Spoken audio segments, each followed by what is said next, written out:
En septembre dernier, à cause du manque d'eau au robinet, des médecins étaient dans l'obligation de déprogrammer des opérations chirurgicales. Pour améliorer la prise en charge des patients, la clinique Les Eaux Claires investit dans une cuve d'un nouveau genre, cofinancée par l'Office de l'eau.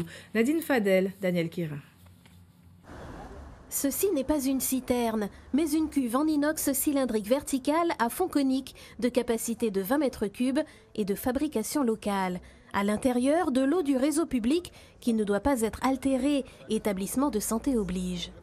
Il y a une enveloppe calorifuge, c'est en fait une enveloppe qui contourne toute la cuve qui permet en fait de ne pas avoir de variation de température à l'intérieur.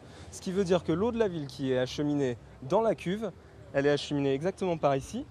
Elle monte tout en haut, alimente la cuve vers le bas et elle est redistribuée vers la clinique.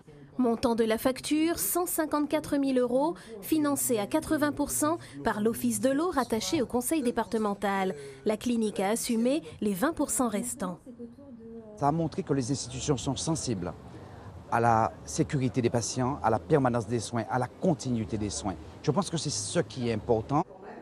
Car comment faire vivre le bloc opératoire, la maternité, les urgences ou encore les cuisines sans eau?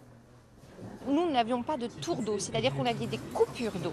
C'est-à-dire que nous ne savions pas quand est-ce que la coupure allait arriver. Donc c'était le matin, on arrivait, pas d'eau.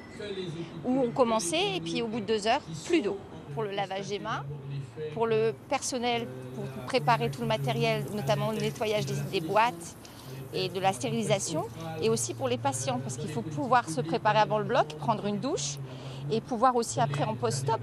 Plusieurs interventions ont dû être déprogrammées, un vrai casse-tête. Désormais, avec la cuve, les services auront un sursis de 4 heures.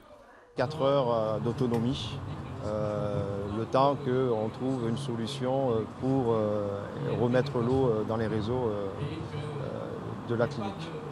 Et déjà, l'installation d'une deuxième cuve est envisagée.